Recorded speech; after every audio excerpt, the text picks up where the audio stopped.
You'll have to take it, Doc. Stepney, will you help, please? Thank you, sir, cried Stepney. I'd like a good long run on my last day. The engines were soon ready. The cavalcade moved carefully over the rails and out to the open line. Now for a sprint, puffed Stepney. I'm ready when you are, replied Duck. As some of you may know, Stepney is my favorite Thomas & Friends character, for a multitude of reasons. First, his basis, the terrier, is adorable. I've seen the terrier in real life, number 54 Wadden at Expo Rail, a railway museum in Montreal, Canada. Compared to literally everything around him in the museum, he was puny.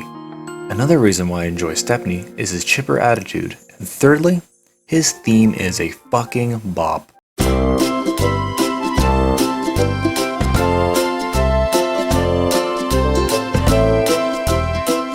Ever since I was a kid, I wanted a model of the Hornby Stepney. I don't know why, I wasn't even into model railroading at the time, but I just really wanted it, and I wanted it ever since. Time skipped to like a month ago, which would be like 16 years since I first saw it. I made a tweet saying I would do unspeakable things for a Hornby Stepney. Luckily for me, I would not have to do any of those unspeakable things, since Twitter user GBHTrain had one that he wanted to part with. I shot him a DM, and after a bit of thinking, I bought it off of him. A lot of people on Twitter thought I was going to break the poor lad, but here he is.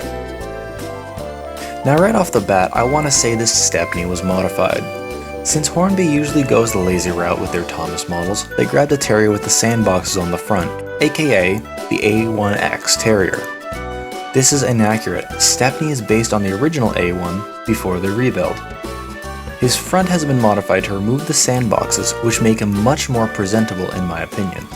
Furthermore, GBH repainted his running board black, which looks nice, but I will be removing the paint and redoing it back into his TV series accurate yellow ochre color. The face is also quite accurate and very true to his original character. Now for the mechanism and motor.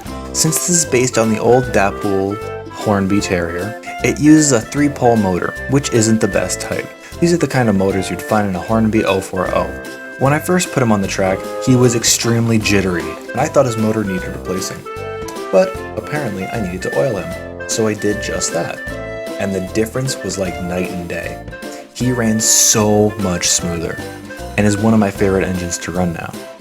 And he's actually quite strong. Not as strong as, let's say, my L1, but it's funny to me that he's actually stronger than my Black 5, who can struggle with the amount of trucks that he's able to pull. Now here are my problems with it. Firstly, it is not worth anything over $100. I only paid about $90 Canadian, and I am very happy with this. But anything over it, trust me, do not go for it. Also, the mechanism, while similar to current 3-pole motors, does not run as smoothly as I wanted it to. However, after a bit of running in and greasing, I can say it can go for a very smooth crawl.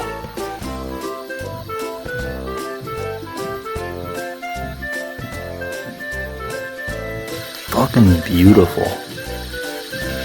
Besides that, however, I can't seem to find any other nitpicks with this model. If you do want to purchase a terrier for your layout, I suggest getting the new Hornby Terriers that recently came out, since they are a much better purchase. Despite being about $200, they are absolutely worth it. They are DCC ready, had loads of riveting, piping, handrailing, etc., and use NEM socket couplings, which are interchangeable with many other types.